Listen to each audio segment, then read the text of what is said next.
où nous allons présenter notre liste de gauche pluraliste et renouvelée qui est soumise au suffrage des électeurs et des électrices d'Orly que j'ai l'honneur de conduire. Cette liste comprend, on vous l'a déjà distribuée d'ailleurs dans les boîtes aux lettres, puis elle commence à être maintenant connue dans la ville. Elle comprend 18 nouveaux candidats et 17 conseillers municipaux sortants, ce qui témoigne de la volonté de la municipalité de renouveler son équipe dans la continuité. Elle est constituée de 50% d'hommes et de femmes. Il y a 17 femmes, 17 hommes, plus Gaston Bies. Elle est composée d'un nombre important de militants syndicaux, de différents syndicats, de l'éducation nationale, de la métallurgie, de la fonction publique, des transports, et elle est composée de militants d'Air France, de la zone aéroportuaire en particulier, qui ont participé aux mouvements qui ont eu lieu notamment en 1983 pour sauvegarder le fret à Orly. Des militants associatifs également, vous avez pu le remarquer, qui sont très investis dans leur quartier, des parents d'élèves, des militants des amicales de locataires, des clubs de prévention, des associations antiracistes et de défense des droits de l'homme, des associations humanitaires, culturelles et cultuelles. Elle est composée de 18 membres de mouvements ou partis politiques. Il y a 9 membres d'Alternative Démocratie et Socialisme et 9 membres du Parti Socialiste, et il y a donc 17 personnalités n'appartenant à aucun parti. La moyenne d'âge est de 47 ans, c'est donc bien une liste citoyenne. Donc Gaston Bies, vous le connaissez, je ne vous le présente pas. On devait me demander ce que je suis. Je crois que je suis une femme de la rue et que c'est essentiellement ce que j'ai fait depuis si longtemps à Orly. Quand je suis arrivée en 68, je me suis dit, il faut quand même que je précise que j'ai commencé dans des conditions très très dures, dans un vieux garde-meuble, et que ça m'a semblé ahurissant pour la jeune femme que j'étais, qu'on me demande de diriger un club de prévention dans ce vieux garde-meuble en bois. Ça a été quelque chose... Je me suis demandé si la tâche n'était pas impossible. J'ai fermé le garde-meuble et je suis allée dans la rue. Et je crois que j'ai bien fait, parce que le démarrage d'un travail de prévention, c'est avant tout d'aller là où sont les enfants et leurs familles. C'est donc comme cela que d'abord j'ai vécu en HLM. Il a fallu que j'élève mes 6 enfants en même temps, ce qui était quand même quelque chose de pas très simple. J'ai donc élevé mes enfants parmi les enfants d'Orly, et je dois dire que je me sens autant engagée envers ces enfants qui ne sont pas les miens qu'envers les miens. Et on a fabriqué des projets ensemble. Rien n'est venu, je n'ai rien parachuté sur leur tête. J'ai toujours été d'une très grande exigence par rapport à la qualité de ce que je leur proposais, de ce que j'avais envie qu'ils fassent, mais le désir est toujours venu d'eux. C'est comme ça qu'est née la bibliothèque de rue. Je me promène avec des livres, je m'arrête n'importe où dans la ville, je lis une histoire, et c'est comme ça que sont venus aussi les cours d'alphabétisation, parce que c'était très dur pour certaines personnes de ne pas pouvoir raconter d'histoires et de livres avec leurs enfants. Vous avez pu remarquer que l'école de Plasturgie a été implantée en face de la gare des Saules, et cette école a d'ailleurs contribué à changer complètement le visage de ce quartier. Il y avait là avant un no man's land qu'on n'osait pas traverser, entre la gare et les immeubles. Aujourd'hui, c'est un quartier souriant. C'est un quartier agréable, et l'implantation, tout le mérite de l'implantation de cette école de plasturgie en revient à Gaston Bies.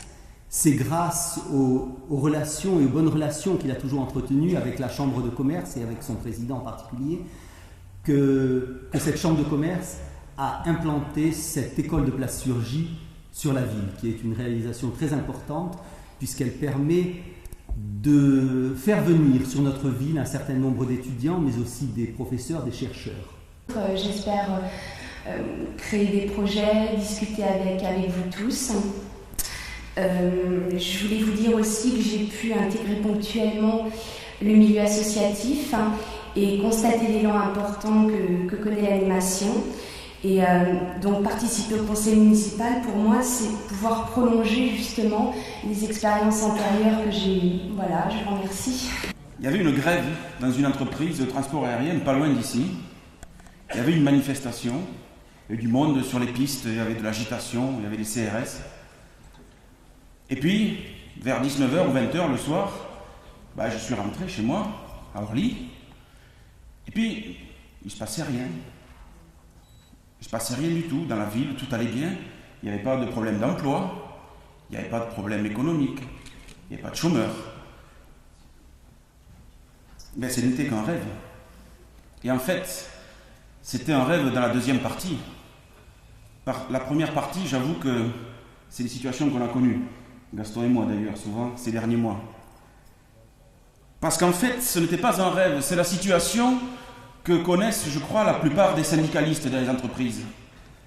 C'est que, en fait, être syndicaliste, ce n'est pas qu'un état dans l'entreprise. Être syndicaliste, c'est un état d'esprit, c'est se battre effectivement pour les autres, pour l'emploi, pour la défense des salariés de l'entreprise.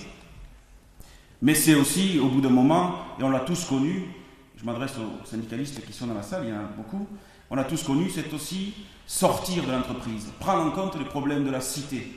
On est militant dans l'entreprise et on doit être citoyen dans la cité. Et je crois que c'est ça qui m'a amené à, effectivement, après près de 10 ans de responsabilité syndicale, la compagnie nationale Air France, à orienter mon activité vers des domaines plus larges, faire profiter, je crois, l'action d'une municipalité comme celle d'Orly, l'action de Gaston Viens, faire profiter l'action sur l'emploi, lutter pour la formation, et ça a été dit par plusieurs des intervenants précédents, de l'expérience que j'avais pu acquérir dans les luttes, je le répète, dans une entreprise. Alors à Orly, on le sait, on l'a vu, le problème de l'emploi est vital, il est crucial, c'est, vous l'avez bien compris, loin d'un rêve. Je crois que c'est un des points sur lesquels il faudra qu'on travaille de plus en plus et toujours. Je crois que le chômage est aujourd'hui, et c'est une évidence de le dire, un des problèmes les plus graves et les plus aigus de notre société. À Orly, on le sait, beaucoup d'élus, et en particulier de la droite du Val-de-Marne, ne cessent de répéter qu'ils souhaitent l'ouverture d'un 3e aéroport sur la région parisienne, ce qui reviendrait purement et simplement à fermer Orly. Alors bien sûr, contre cela, il faut lutter, la municipalité Gaston Viens a lutté, tout comme on lutte, et il faudra continuer à lutter pour l'emploi sur la ville. Ces derniers mois, les tentatives, les actions du libéralisme en matière de transport aérien nous ont mené de nombreux dossiers. Les tentatives de transfert du fret d'Air France vers Roissy, ce sont plus de 400 personnes qui auraient été déplacées vers le nord de Paris. Les personnels d'Air France, avec l'aide de Gaston Viens, ont déjoué ce projet. La faillite douteuse organisée par un escroc qui sort à peine de prison d'Europe Aéroservices, EAS, qui met 400 personnes sur le site d'Orly au chômage, est aussi un des problèmes importants de ces dernières semaines, qui n'est toujours pas réglé. Et Gaston Viens était encore hier à la préfecture pour trouver une solution pour ces 400 personnes qui se retrouvent au chômage sur le site d'Orly.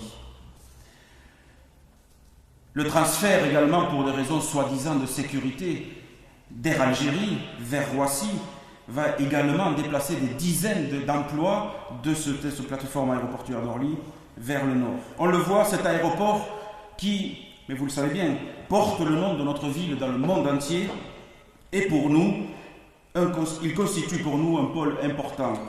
Il constitue un pôle d'activité majeur et nous devrons continuer, nous devrons poursuivre cette politique de développement de l'emploi dans la ville elle-même. Je crois que Paul Farouz l'a très bien évoqué tout à l'heure avec les actions de la municipalité sortante et ce qu'il reste à faire encore pour l'implantation de grands pôles d'activité et d'emploi, mais aussi donc pour cette plateforme aéroportuaire. Pour en revenir à l'aéroport, il est curieux d'observer aujourd'hui qu'Orly vit à côté de son aéroport. Orly tourne quasiment le dos à son aéroport. Chacun sait combien il est difficile pour accéder à l'aéroport par la route, par exemple depuis Orly. C'est, je crois, un des points sur lesquels nous travaillerons, ou je travaillerai en tout cas aux côtés de Gaston Viens, pour nous tourner vers l'aéroport, pour profiter de ce poumon que constitue l'aéroport d'Orly. Je crois qu'il faut faire face à ce poumon Orly et son aéroport ont un avenir commun. Il passe par Orly, tous les jours, une somme considérable de personnalités, de décideurs économiques, politiques du monde entier qui passent ici, à quelques centaines de mètres de nous. Il faudra se saisir de ces opportunités. Il faudra travailler avec cet aéroport d'Orly pour encore plus développer l'emploi à Orly. Je voudrais simplement, avant de finir, vous dire qu'il est quand même spécial de remarquer, pour ceux qui ont voyagé un petit peu, que dans la plupart des pays du monde, tous les avions qui décollent pour rejoindre la capitale française, eh bien, sont en partance pour Paris-Orly. Dans tous les panneaux d'affichage, c'est ce qui a marqué. Ou bien pour l'autre moitié maintenant, Paris-Charles de Gaulle. Mais Paris-Orly est, je crois, Orly est une des villes les plus citées dans le monde entier sur les panneaux d'affichage. Alors nous travaillerons là-dessus et je conclurai en disant que oui, nous allons passer un dimanche à Orly, mais celui-ci, ce 11 juin 1995, nous n'allons pas le passer à regarder les avions, nous allons le passer, j'espère, tous ensemble à contribuer à la victoire de la liste conduite par Gaston Viès. Merci. Nous sommes maintenant donc à 2 jours du scrutin, c'est dimanche que nous allons voter. Dimanche, de ces heures-ci, nous serons en train de fêter le résultat. Notre bilan, je crois, parle pour nous. Les responsables des 2 autres listes en présence, que ce soit à la droite, la liste de droite conduite par M. Vaudel ou la liste du Parti communiste, ont mené une campagne défensive. Leur programme se limite à la critique de l'action de la municipalité. Ça, c'est le rôle de toute opposition. Je suis trop attaché au débat démocratique pour refuser l'examen de notre travail ou de nos projets, et les intervenants de ce soir l'ont montré. Par contre, ce que je n'accepte pas, c'est la démagogie et la surenchère populiste. Je me félicite de l'absence d'une liste Front National, même si elle permet à M. Vaudel d'essayer, en utilisant les thèmes sécuritaires, de glaner des voix parmi les victimes de la crise. Mais ce qui était choquant au début de la campagne électorale, c'était l'attitude du Parti communiste. Alain Girard a tenté de faire croire que si nous ne faisions pas une liste commune, c'était de ma responsabilité. Ma volonté, selon lui, était d'écarter une des composantes de la gauche dans notre ville en ne lui attribuant pas les places correspondant à sa représentativité. J'ai dit que je ne voulais pas polémiquer avec la direction de la section d'Orly du Parti communiste.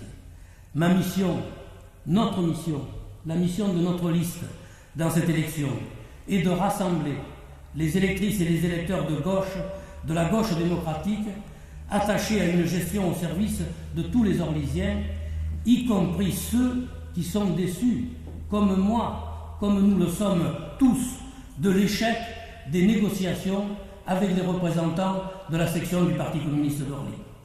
L'union ne peut pas être un marchandage de postes et de places sur une liste. L'union doit être un engagement sur un programme, sur un projet commun. Or, il faut bien constater que nous n'avions pas en commun le bilan de la majorité sortante, le bilan dont on a beaucoup parlé. Pendant 6 ans, le groupe communiste s'est opposé systématiquement aux orientations budgétaires, au budget et aux principaux projets pour créer la ville, en n'hésitant pas à mêler ses voix à celles de la droite. On a même entendu un jour M. Lamarche s'offusquer de se retrouver dans l'opposition avec les communistes. Et c'est M. Lamarche qui a fait remarquer à M. Girard qu'il votait contre ce qu'il approuvait avant, lorsqu'il était le premier adjoint.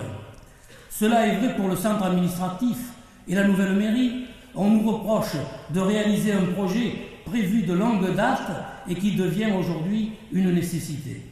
Donc, dans les négociations pour l'Union, nous avions à gérer cette opposition de 6 ans au bilan que nous voulions faire ratifier avec ce scrutin. Il fallait aussi s'entendre sur les objectifs futurs.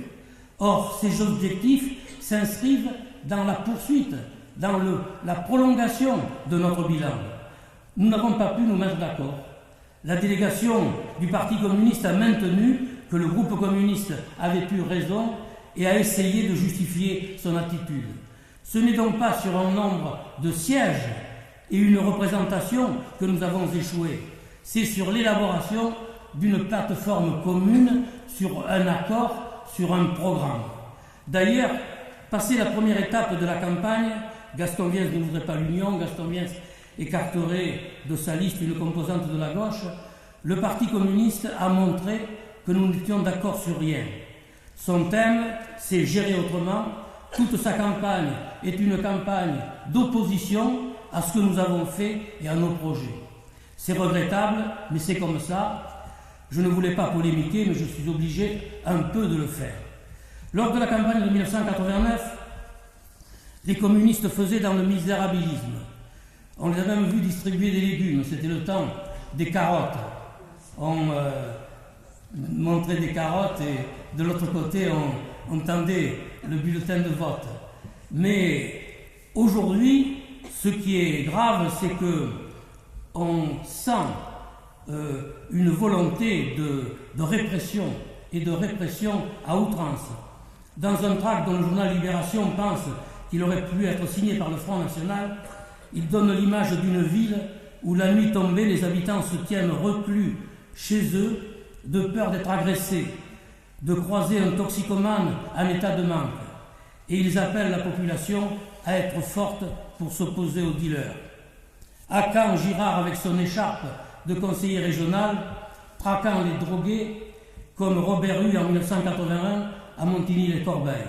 Il faut être sérieux. Orly n'est certes pas épargné par la délinquance, loin s'en faut, mais Orly doit être respecté pour ses efforts, pour ses résultats, pour son travail. Les rédacteurs de ce dépliant devraient penser aux élus des autres villes qui appartiennent à leur parti.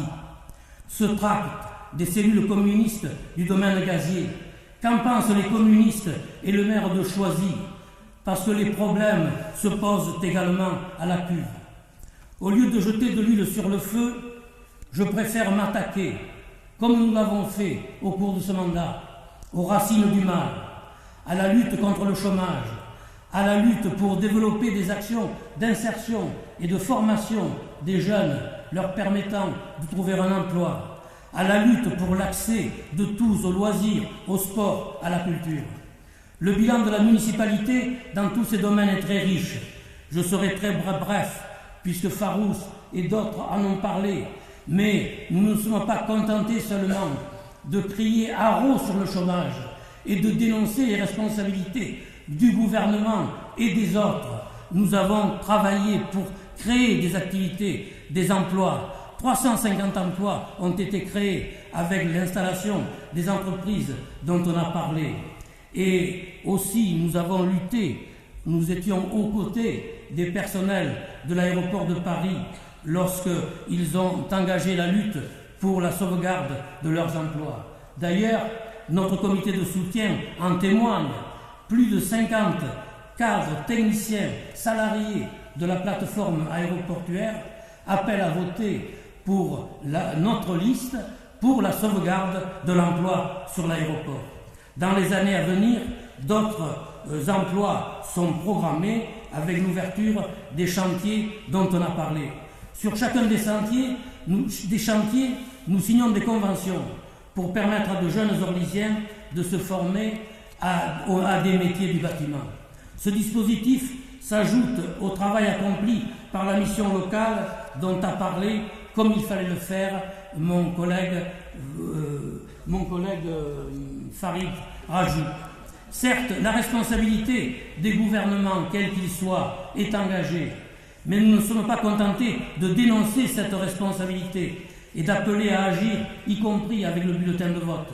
Nous avons agi pour créer des emplois, pour la formation professionnelle, pour l'insertion sociale, et nous voulons continuer. Le logement est également une des préoccupations majeures de notre population. La réhabilitation et les constructions nouvelles ont permis de répondre en partie aux besoins de la population.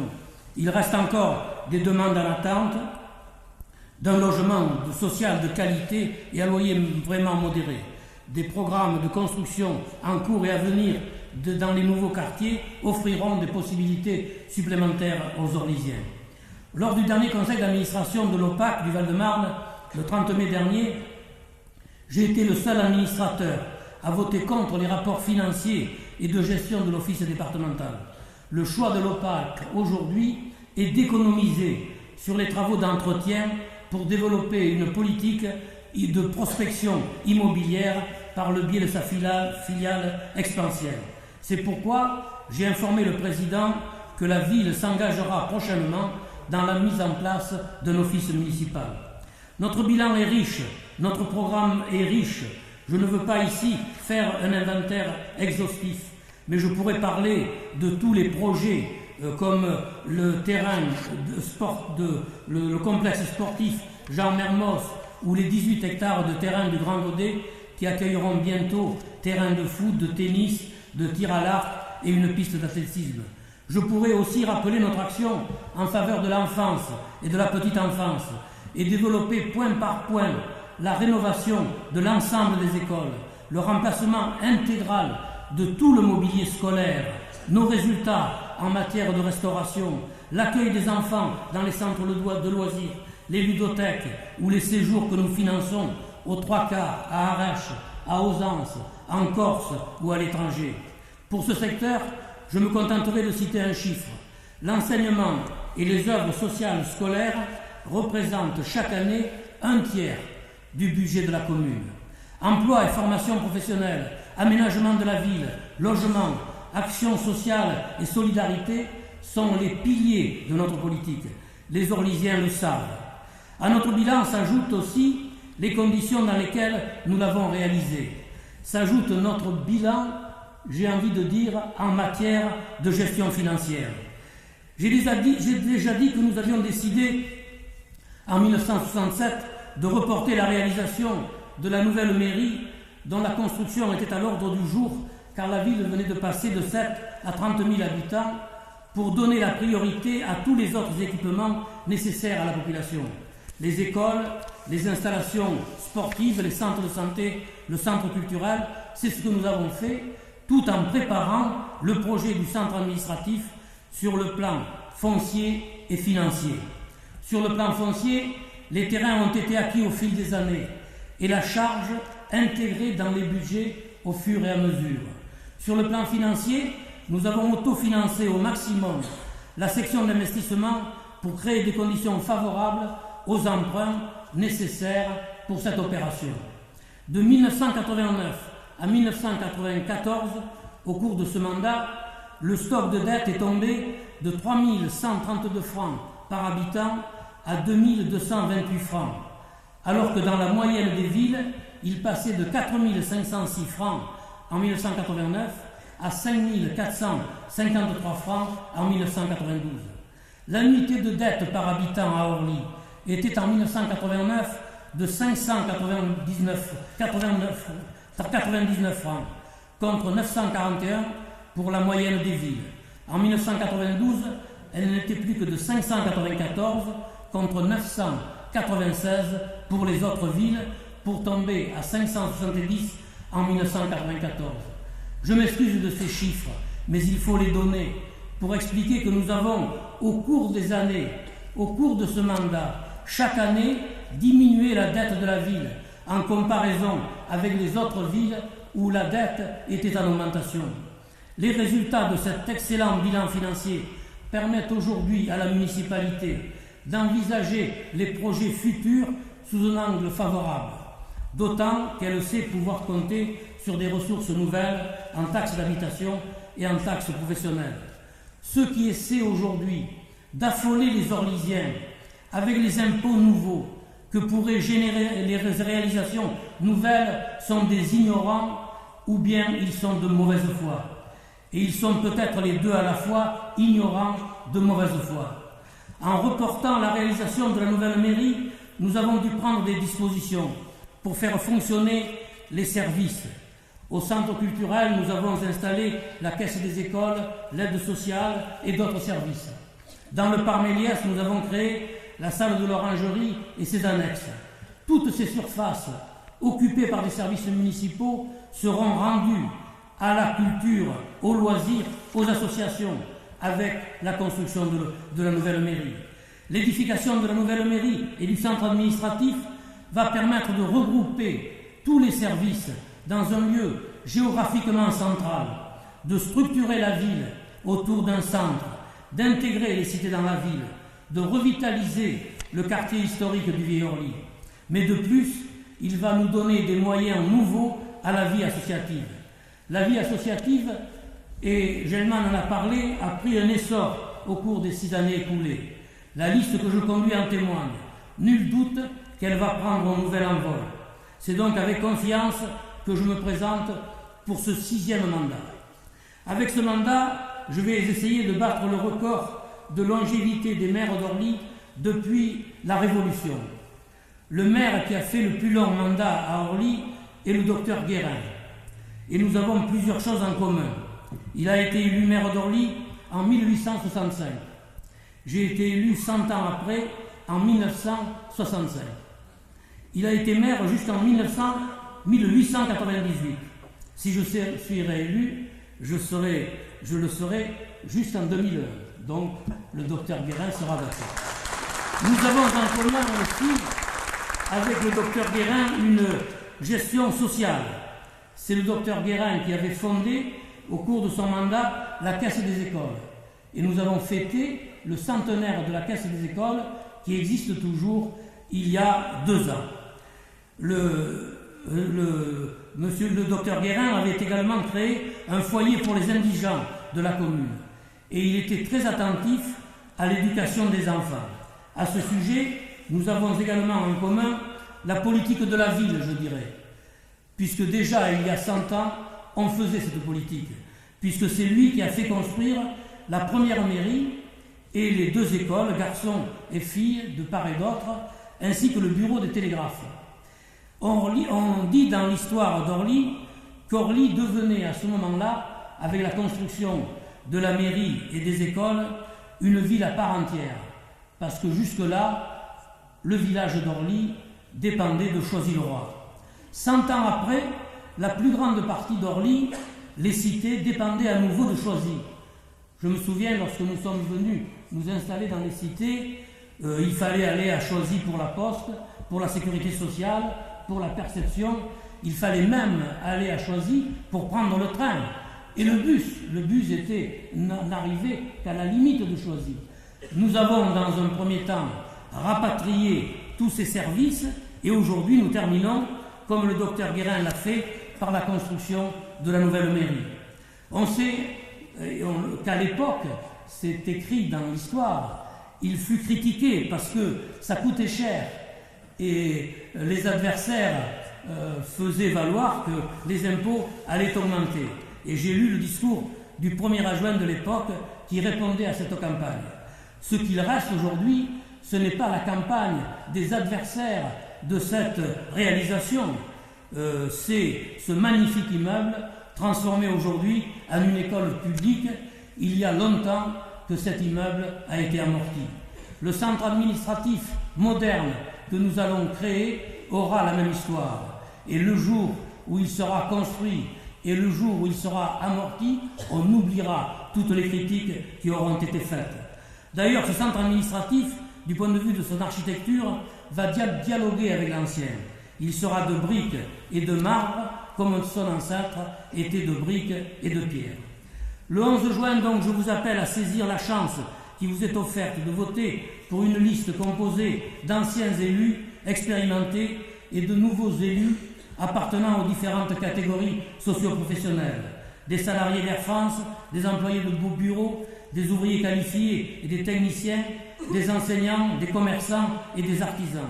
La Benjamine de l'équipe, vous l'avez entendu, c'est Julie Hénon. Elle est âgée de 19 ans, elle est étudiante en histoire et je suis fier, personnellement, d'être le doyen de cette liste.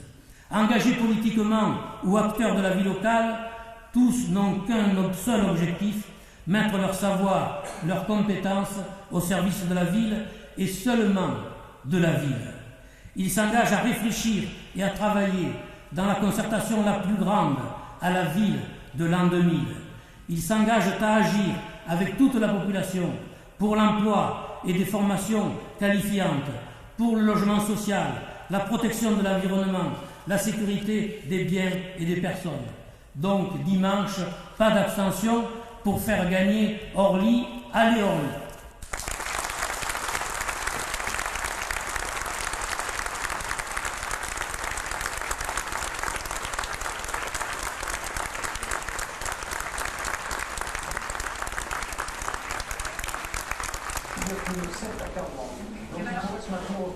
Et dans ce cas-là, ce serait plus facile pour faire mon droit. Non, c'est le quartier de Moutard. Et Orly, c'est à droite. On a cité l'apéro. Ah oui, alors on a 60 sur le premier centre, c'est quand même un chiffre important. 53. Oula, la formation était combien 11e. Ouais, c'était un arrondissement chez MJC.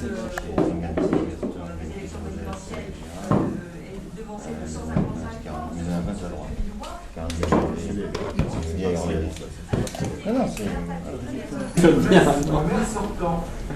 Jean-Marie Roche, sans étiquette, obtient 38,7% et est en ballottage devant Denis Jacquat, qui menait une liste d'union de la majorité, qui obtient 26,9% des suffrages. Dominique Gros, PS 13,4%, le Front National Thierry Martin, 11,6%. Merci Richard, merci Laurent donc pour ces résultats. Je vous propose maintenant qu'on revienne sur l'estimation de Grenoble. Où manifestement les affaires ont joué sur ce premier tour de scrutin, puisque Alain Carignon ne s'est donc pas représenté, c'est le socialiste Michel Besto qui arriverait en tête avec 31,2% des suffrages, derrière, juste devant Richard Cazenave, FPR Union, et ensuite donc l'écologiste Raymond Abrier qui pourrait jouer un score. Ça dépend si ils espéraient 15 au meilleur des. Éric Thibault, Éric, vous pouvez réagir à ces estimations. Écoutez, ce que vous venez de le dire, ici c'est la succession de la maison qui est en jeu. Et enfin, à gauche, ça veut dire que... D'après les premiers résultats, M. Viens, qu'est-ce que vous espérez là? Il y a de bons résultats d'après les premiers bureaux? Oui, je pense qu'on devrait atteindre 55% par là. La droite devrait faire environ entre 25 et 30, et le Parti communiste autour de 18%. C'est à peu près ce que vous pensiez quand vous êtes présenté? Oui, je pensais qu'on devait l'emporter au premier tour. Ceci dit, je pensais qu'on aurait un résultat plus important. Bon, on va attendre alors les derniers résultats. On va attendre les derniers chiffres, mais je pensais faire mieux. Non? Je suis honnête. Non, mais je crois que c'est déjà un bon résultat. De 79, en fait, il y en C'est a vrai qu'il y a... dedans. C'est un bon résultat. C'est vrai qu'aussi on enregistre quand même à Orly une légère poussée de la droite, il ne faut pas le nier. Oui, d'accord. Pas le nier qu'aujourd'hui la droite s'affirme. Par contre, je crois que Gaston Viens devient effectivement le catalyseur de toutes les forces de gauche. On le voit en particulier, on l'avait vu au cantonal et on le voit encore plus aujourd'hui. C'est le catalyseur sur Orly de toutes les forces de gauche. Frédéric Brodin du Parti Socialiste, ancien ministre de la Jeunesse et des Sports, est réélu à Fécamp. Jean-Pierre Soisson du mouvement des réformateurs et maire sortant de Soissons est en ballottage. C'est le Front National qui fait un très très bon score avec 20% des suffrages. Alors ici vous voyez on s'achemine vers une triangulaire qui n'est pas franchement une ici le Front surprise. National, La surprise eh bien, c'est que la gauche ne soit pas Front National, vous savez, Ils n'ont pas réussi à présenter une liste finalement. Non. Ils n'ont pas réussi à avoir leur liste. Aussi donc le progrès du Parti Socialiste qui apparemment serait en ballottage. Ah, les premières centaines, tu me dis. D'accord. Ah oui, les premières centaines, ça fait ça, d'accord. Ça me semble beaucoup pour Girard. 23, ils sont plantés. C'est le moyen de tous les bureaux. 51. 51, Vaudel 23, et c'est 26 en fait. C'est pas possible. Ah oui, Le PC est devant. il est devant Vaudel. Là, il y a une vraie difficulté pour Jean-Thibéry. C'est extraordinaire, ça peut monter. Nouveau mandat, c'est de pouvoir incarner. Ils n'ont peut-être mis nulle part. Avec 12% des suffrages, le Front National justement Remarque, c'est bon. Oui, oui. 56. 42. Oui. 41. Ah oui, d'accord. Le PC fait dans les Karchiens et... Il fait dans les... D'accord. Alors voilà ce que ça donne ici. 275 4902. D'accord. 93 16 58 et 193 34 28 dans le 2. Hein? Ici, la montre est moins, Gérard. Oui. Dans le 4. 12. Oui. 16 dans le 7. 15 dans le 8. 19 dans le 9. 14 dans le 10. Et Girard? Oui. 17. 20 dans le 3. 19 dans le 4. 24 dans le 5. 22 dans le 6. 28 dans le 7. 41 dans le 8. 38 dans le 9. Ah oui, 30 dans le 8. Ça, c'est définitif. Ah, pour les premières centaines, ça. Ah oui, les premières centaines, ça. Ah oui, d'accord. Non, c'était... Non, c'est Girard. 34 modèles, 17 Girard. Oui, c'est ça. Vas-y. 200, les voix? Non, les pourcentages. Il faut que je te le refasse. Parce que j'ai calculé par rapport au... Le 10e bureau, c'est quoi le 10e bureau? Allez, vas-y. Faut les lui renseigner. 308, 46, 25. 40 pour le Girard. Non, c'est le 10e. 12 pour le... ou les 9? Non, c'est le mauvais ça. 39. C'est lequel ça? C'est le...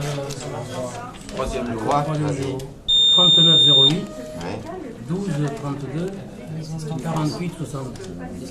Ouf, la droite. Non, alors là, c'est... 48, oui, c'était sûr, on nous en a attends, à la cachette. Il va nous faire attendre, on va retrouver le chiffre qu'on avait à 89. On fait le même résultat qu'on a fait en 43, en 89. Avec une poussée à la droite. Avec une poussée à la droite. Mais c'est un droit, c'est bon. 30, Fais plus, 47, 78 à 89. Combien? 47, 78 à 89. Gaston? Oui. Comment vous analysez les résultats, Gaston Viens? Vous les analysez comment, ces résultats? Il y a une poussée de la droite qu'on n'attendait pas. Je crois que les électeurs du Front National qui ne se présentaient pas se sont reportés sur Vaudel. Et c'est ce qui explique le résultat de Vaudel. Et puis le Parti communiste, en définitive, a bien tenu, puisqu'il avait 18 au présidentiel, 18,8, et là il passe à 26,44. Il n'atteint pas son résultat de 1989, puisqu'il avait 33, mais il y a une remontée par rapport au présidentiel. Et nous, on gagne un peu par rapport à 89, mais pas assez pour passer. Donc il y aura un second tour. Il n'y a que 57% de votants, hein, 57%, alors qu'on avait beaucoup plus d'habitude. C'est l'abstention que vous avez reçue. Mais je crois aussi que la division à gauche, ça a joué aussi. Parce que, ben oui, il y a des électeurs. On n'a peut-être pas assez insisté nous là-dessus, sur les responsabilités en définitive. Parce que sous prétexte de ne pas polémiquer avec le Parti communiste, on n'a pas mené campagne pour expliquer les responsabilités en définitive. Et peut-être qu'on paye un peu ça. Parce qu'enfin, il nous manque 48-24, il nous manque combien 100 hein. Je suis persuadé qu'il y a des électeurs qui votent pour l'Union de la gauche, on pense qu'ils votent pour toi. Oui, aussi, peut-être, oui, ils ont... Enfin, ce qui est sûr aussi, c'est que même qu'à Orly, la gauche est largement majoritaire. Hein. Même si la droite grimpe un peu, elle... Hein, le PC 26.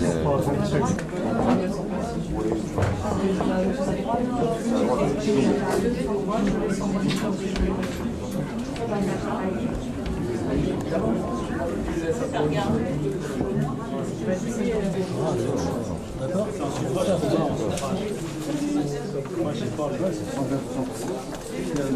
Combien?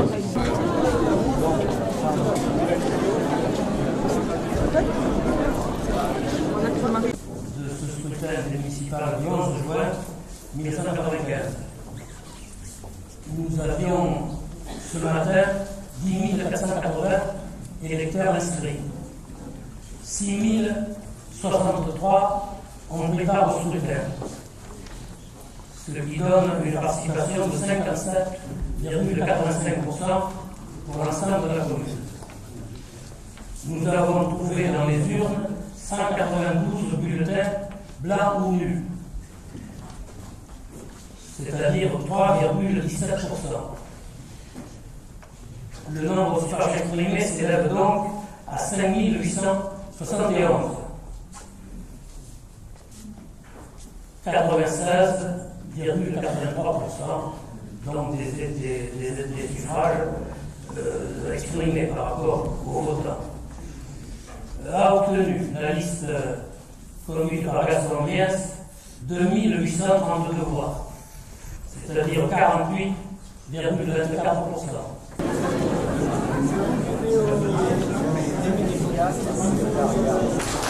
Oui, il y a balotage. Je crois que nous avons affaire ici à des gens qui savent bien que du moment qu'aucune liste n'a obtenu plus de 50% des voix, il y a balotage. Il a manqué quelques dizaines de voix à la liste que je conduisais pour être élu dès le premier tour. La gauche, donc, est largement majoritaire à Orly. Elle paye les conséquences de sa division, ce qui fait qu'elle n'est pas élue.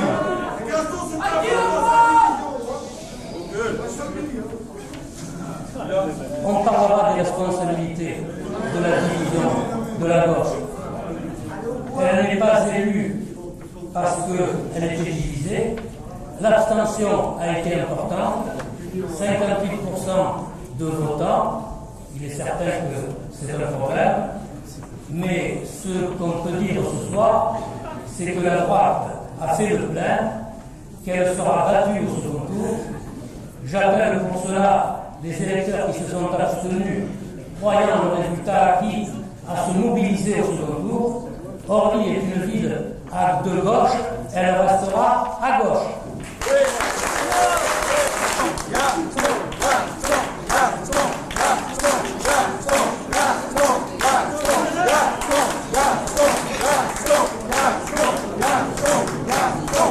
Je pense que pour le deuxième tour, d'abord il faut qu'on fasse la clarté sur les responsabilités en ce qui concerne la division de la gauche, parce que je crois que c'est ça qui a joué en définitive, y compris sur l'abstention peut-être, parce qu'il y a un certain nombre d'électeurs de gauche qui sans doute, étant donné la division, ne sont pas venus voter.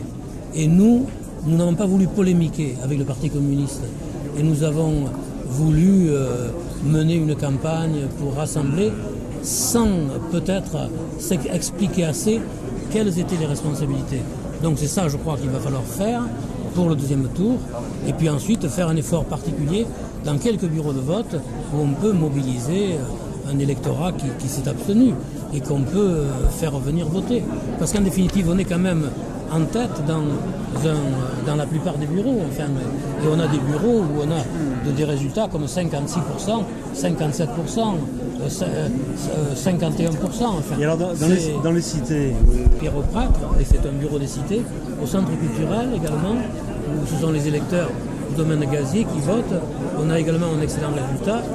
À Pablo Neruda, on a un résultat un peu moins bon, mais ce qui n'est pas bon, enfin, c'est le restaurant Marcel Cachin et l'école Paul Éluard.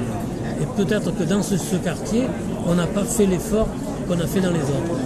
Et c'est ce que nous sommes en train d'essayer d'analyser. Mais maintenant, tu aurais des réserves sur ta campagne du premier tour, tu l'amènerais différemment, tu penses qu'il y avait des choses, qu'il y avait des points sur lesquels tu aurais pu mettre l'accent. Bon, tu as mis l'accent sur le problème de la division, mais il y avait d'autres choses Par exemple, les progrès de la droite, est-ce que tu penses qu'ils pouvaient être jugulés ou c'est simplement un reflet d'une réalité politique? Parce que finalement, elle fait des scores qui vous paraissent importants, alors qu'ils sont assez naturels par rapport aux résultats des élections présidentielles. Oui, je crois que la droite existe à Orly. Il faut qu'on en tienne compte. Et elle fait un meilleur résultat, enfin, elle monte un peu, mais je crois qu'elle a fait le plein de ses voix là. Maintenant, c'est surtout sur les électeurs qui se sont abstenus qu'il faut faire avancer notre campagne. Mais le problème qui était posé au premier tour reste posé pour le second.